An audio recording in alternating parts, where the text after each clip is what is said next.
জান্নাত মানে কি? যা ইচ্ছা তাই করতে পারবেন। জান্নাত মানে কি? আপনি চাচ্ছেন আল্লাহ আমি এখন একটা খামর চাই, শরাব আপনার সামনে হাজির, চিন্তা করার সাথে সাথে। জান্নাত মানে কি? আল্লাহ আমি আপনাকে দেখতে চাই, আল্লাহকে আপনি দেখতে পারবেন। জান্নাত মানে কি? আপনি মধুর নহর, দুধের নহর, পানির নহর, শরাবের নহর, হুরে নেইন চতুর্দিকে ঘোরাফেরা করছে। একজন নিম্নমানের জান্নাতি, মানে সবচেয়ে শেষের দিকে যারা জান্নাতে যাবে, তাদের সাথেই দুজন করে হুরে নেইন, আহাল পরিবার তো আছেই, গেলমান পানপাত্র নিয়ে চারপাশে ঘোরাফেরা করবে। জান্নাত মানে কি? যেখানে যা ইচ্ছা তাই করা যাবে, বলার কেউ নাই, বাধা দেওয়ার কেউ নাই, সেখানে কোনো মৃত্যু নাই, সেখানে কোনো অহেতুক কথাবার্তাও নাই, কোনো গাল গল্প নাই, কোনো মিথ্যা নাই, কষ্টের ক্লেশ মাত্র নাই। থুতু ফেলতে হবে না। জান্নাত মানে থুতু ফেলতে হবে না। জান্নাত মানে হাঁচি হবে না, নাক ঝাড়তে হবে না। জান্নাত মানে ইস্তেঞ্জা, পেশাব পায়খানা করার টেনশন নাই। মানুষ খাবার খাবে, একটা ঢেকুর তুলবে, ব্যাস খাবার হজম হয়ে গেছে। আর জান্নাতের সবচেয়ে বড় বিষয়টা কি? আল্লাহ পাককে আমরা এই চোখ দিয়ে দেখতে পারবো ইনশাআল্লাহ। আর তার সমকক্ষ একটা বিষয় হচ্ছে আল্লাহ পাক বলে দিবেন যে আমি তোমাদের সবার উপর সন্তুষ্ট হয়ে গেলাম, যাও কোনোদিন অসন্তুষ্ট হব। ব্যাস, দ্যাটস অল।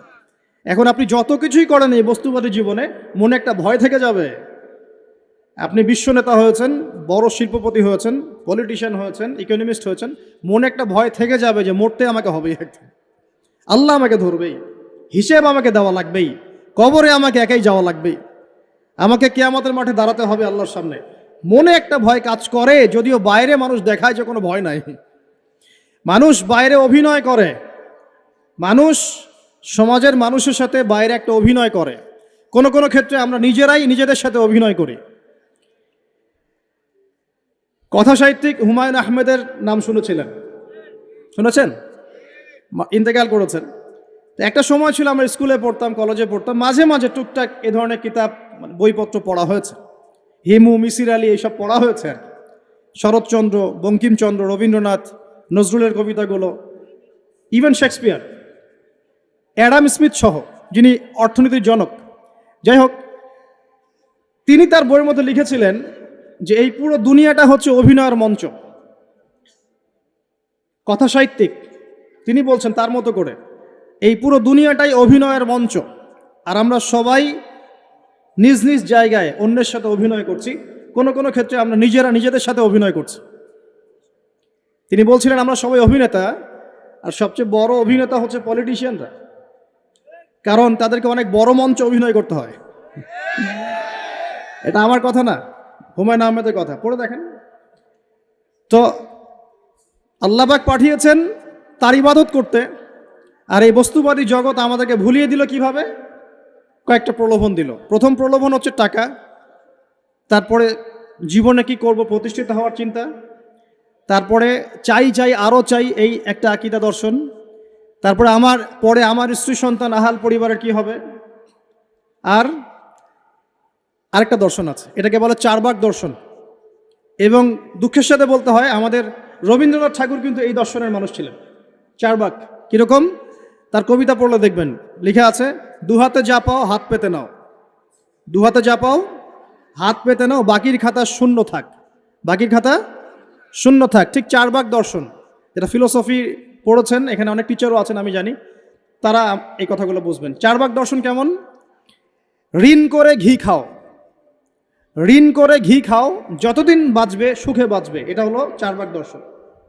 তো দুহাতে যা পাও হাত পেতে নাও, বাকির খাতা শূন্য থাক, মিল আছে না? ঋণ করে হলেও ঘি খান, যেভাবে হোক ঘি খান আপনি, মানে ঋণ করে হলেও ঘি খান, যতদিন বাঁচবেন সুখে বাঁচবেন। তাহলে এই দর্শনগুলো বস্তুবাদী না? বুঝতে পারছেন কিনা? মেটেরিয়ালিজম, বস্তুবাদিতা, মানে আপনি চোখের সামনে যা দেখছেন এই দুনিয়া, যেভাবে হোক অর্জন করে নেন, বাকির খাতা শূন্য থাক। ইসলামিক কনসেপ্ট এ টোটাল ডিফারেন্ট কনসেপ্ট। ইসলামের ঈমান, আকীদা, ইসলাম, পরকাল, মুহাম্মদ সাল্লাল্লাহু আলাইহি ওয়াসাল্লামের আদর্শ সম্পূর্ণ ডিফারেন্ট। আমরা বলি কি, এই দুনিয়াতে আমরা মুসাফির, দুনিয়াতে আমরা কি মুসাফির, কে কতদিন থাকবো কোনো ঠিক নাই। নবীজি বলছেন, হে আব্দুল্লাহ বিন ওমর, তুমি দুনিয়াতে মুসাফিরের মতো থাকো, সকালবেলা উঠলে সন্ধ্যার অপেক্ষা করো না, সন্ধ্যাবেলা হলে সকালের অপেক্ষা করো না। দর্শনের মধ্যে কত পার্থক্য না, আকাশ পাতাল পার্থক্য না।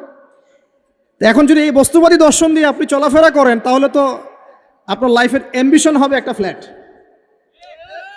আর ওটা এনি হাও আপনাকে অ্যাচিভ করতে হবে, legal way or illegal way আপনাকে অ্যাচিভ করতেই হবে, যেহেতু আপনার মোটিভটা হচ্ছে মেটেরিয়ালিজম, বস্তুবাদিতা। আর নবী সাল্লাল্লাহু আলাইহি ওয়াসাল্লাম কি বলছেন? সকালে ঘুম থেকে উঠলে সন্ধ্যার অপেক্ষা করো না, সন্ধ্যাবেলায় থাকলে সকালের অপেক্ষা করো না। তুমি দুনিয়াতে মুসাফিরের মতো থাকো, তোমার যতটুকুতে দুনিয়া চলে যায় এতটুকুতে সন্তুষ্ট থাকো। নবীজি আরো বলছেন, তুমি কখনো উপরের দিকে চোখ দিয়ে হেঁটো না, রাস্তায় যখন হাঁটবে উপরের দিকে দেখো না, বরং তুমি দেখো যে তোমার নিচে কারা আছে। আবার বলছি, নবীজি বলছেন, তোমরা হাঁটবে যখন রাস্তায় চলাফেরা করবে, তোমাদের উপরের দিকে দেখবে না যে তোমাদের উপরে কারা আছে, অলওয়েজ দেখবা তোমাদের নিচে কারা আছে, তোমাদের চেয়ে খারাপ কারা আছে। এক ভাইকে আপনি দেখবেন আপনি সুস্থ, তার হাত নাই। আরেক ভাইকে দেখবেন আপনি সুস্থ, তার চোখ নাই। এক ভাইয়ের পা প্যারালাইজড হয়ে গেছে, এক ভাইয়ের বডি প্যারালাইজড, একজন হার্টের রোগী, একজন ডায়াবেটিসের রোগী। আপনি সুস্থ আছেন, অথচ ওই ব্যক্তির অনেক টাকা পয়সা আছে, আপনার নাই। এখানে কে ধনী বলেন দেখি, আপনি না সে? আপনার সুস্থতা আছে। আরেক ভাইয়ের অনেক বড় বড় ফ্ল্যাটস, কিন্তু আপনার এতটুকু নাই, ছোট্ট একটা বাসা। আপনার কষ্ট লাগে, আমারও যদি এমন হতো। ওই বাসায় গিয়ে দেখলেন যে ইন্টারনালি সে ব্যক্তি সুখে নাই, তার পরিবারে অশান্তি, তার পরিবারে হৃদ্যতা ভালোবাসার বন্ধন নাই। আপনার পরিবারে আছে। একটা রিক্সাওয়ালা সারাদিন রিক্সা চালিয়ে 500-1000 টাকা আর্ন করে বাসায় চলে গেল, গিয়ে বাসা আলু ভর্তা, ডিম ভাজা, ডাল দিয়ে ভাত খাচ্ছে, সুখে আছে দিব্যি, বউয়ের সাথে গল্প করছে, চাঁদ দেখছে। আর সেই তো কবে আপনি ওয়াইফ কিনে চাঁদ দেখেছেন ঠিক নাই। আপনি টাকা অর্জন করার নেশায় বছরের পর বছর স্ত্রী থেকে দূরে আছে, দেখারই সৌভাগ্য হয় না। আসলে সুখ কাকে বলে? সুখটা কি জিনিস? ঢাকাবাসীকে সুখ বোঝানো দরকার। সুখটা কি জিনিস? সুখটা হচ্ছে ইন্টারনাল পিস। যখন আপনি বা আমি নিজেকেও বলছি, যখন আমরা আল্লাহকে পাবো, আল্লাহ পাকের ইবাদতের মধ্য দিয়ে, রাসূলের সুন্নতের মধ্য দিয়ে অল্পে তুষ্ট থাকতে পারবো, যা আছে এতে শুকরিয়া আদায় করব, আপনি কেউ নাই দুনিয়াতে। কিন্তু বস্তুবাদিতা আপনাকে এই আকীদা ও আদর্শ থেকে সম্পূর্ণ ডিমোটিভেট করে দেবে। আপনাকে খালি চাই আরও চাই। ওই যে দু হাতে যা পাও হাত পেতে নাও, বাকির খাতা শূন্য থাকার। আমাদের দর্শন দু হাতে যা পাও হাত পেতে নাও না, বরং দুনিয়াতে যতটুকু পাও এতটুকুতে সন্তুষ্ট থাকো, বাকির খাতা শূন্য থাক না, বাকির খাতা পূর্ণ হোক। মানে পরকালটা বাকির খাতা না, ওই পরকালের বাকির খাতাটা পূর্ণ হোক। প্রয়োজনে দুনিয়ার সব চলে যায় যাক, প্রয়োজনে দুনিয়ার সব যদি চলেও যায় যাক, তারপরে বাকির খাতা কি হোক? পূর্ণ হোক। এটাই আল্লাহ রাব্বুল আলামিন সূরা আ'লার মধ্যে বলছেন, বাল তুসিরুনাল হায়াতাদ দুনিয়া, তোমরা এই দুনিয়ার জীবনটাকেই প্রাধান্য দিয়ে থাকো। ওয়াল আখিরাতু খায়রুন ওয়া আবকা, কিন্তু আখিরাত হচ্ছে সবচেয়ে উত্তম এবং চিরস্থায়ী। তো প্রিয় ভাই এবং বোনেরা যারা আলোচনা শুনছেন, আজকে আমাদের প্রথম সবক হওয়া উচিত দুনিয়ার নেশায় আমরা না পড়ি। আল্লাহ পাক আমাদেরকে তৌফিক দান করুন।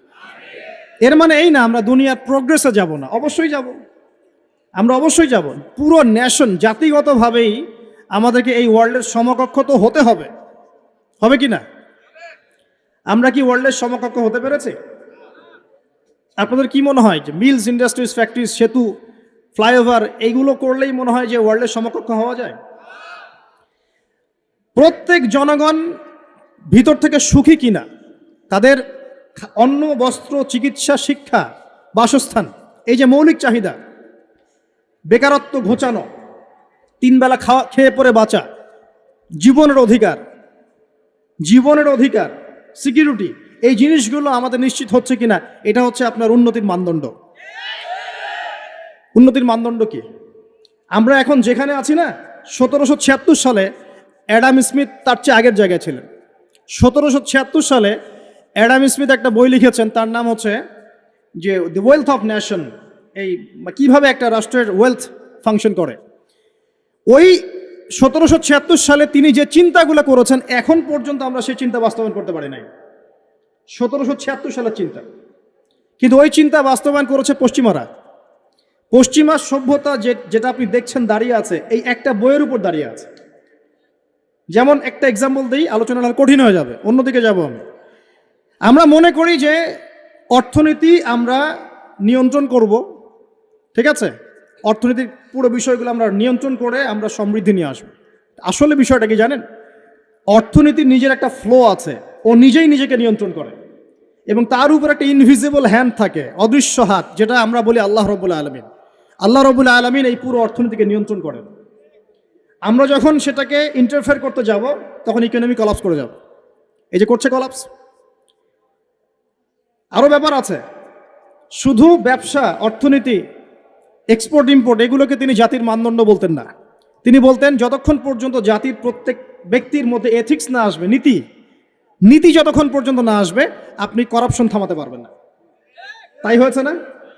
শুধু ব্যবসা না, আদর্শ কতটুকু আছে? এই যে আপনি দেখছেন বিভিন্ন জায়গায় ভেজাল খাবার খাওয়াচ্ছে, ওদের কি টাকার অভাব আছে? ওদের টাকার কিন্তু অভাব নাই। নেম ফ্রেমের কোনো ঘাটতি আছে? এস্টাবলিশড বিজনেস, তাহলে কেন আপনাকে ভেজাল খাওয়াবে? কারণ তার মধ্যে এথিক্স নাই, নীতি নাই। এই জন্য জাতির প্রত্যেক সদস্যকে, মানে প্রত্যেক জনগণের প্রত্যেককেই আগে নীতিগত শিক্ষা দেওয়া উচিত। আর এই কাজটাই করে ইসলাম, বলে সুবহানাল্লাহ। এই এথিক্স এবং নীতি শেখায় কে? ইসলাম। ইসলামের চেয়ে সার্বজনীনভাবে এবং যুগোপযোগীভাবে কেউই এথিক্স শেখাতে পারবে না। কাগজে কলমে অনেকে অনেক কথা বলতে পারে, প্র্যাকটিক্যালি শেখাবে কে? ইসলাম। এখন বলতে পারেন তাহলে মুসলিমদের মধ্যে দুর্নীতি কেন, মুসলিমদের মধ্যে কেন এই সমস্যাগুলো হয়? উত্তর একটাই, ওই যে স্যার বলে গেলেন, আমি বিভিন্ন ওয়াজে যে এক এক জায়গায় এক এক কথা বলে। উত্তরটা কি? উত্তরটা হচ্ছে যে কোরআন এবং সুন্নাহর সঠিক যে শিক্ষাটা আছে, এই শিক্ষাটা আমরা অনেকেই বাস্তবায়ন করতে পারছি না। এটা আমাদের ব্যর্থতা। এটা কাদের ব্যর্থতা? এটা আমাদের ব্যর্থ। এখানে আমাদের ব্যক্তির স্বার্থ থাকতে পারে, এখানে আমার জ্ঞানের স্বল্পতা থাকতে পারে, আমার ভিতরে অহংকার থাকতে পারে, বা আমি অল্প শিক্ষিত হতে পারি, এবং এমন হতে পারে আমার জ্ঞানটা যুগোপযোগী না। ইসলামিক জ্ঞান আমার মধ্যে আছে, কিন্তু কিভাবে এই জ্ঞান দিয়ে ওয়ার্ল্ডকে ডিল করবো, এই জ্ঞানটা আমার মধ্যে নাই। এই কারণে আমরা হয়তোবা ইসলাম, কোরআন সুন্নাহ হাতে থাকার পরেও এই সমস্যাগুলো ফেস করছি। প্রথম সমস্যা হচ্ছে বস্তুবাদিতা। আল্লাহ পাক আমরা সবাইকে, যারা আলোচনা শুনছি, দুনিয়ার প্রেমিক হওয়া থেকে বাঁচাক বলি আমি।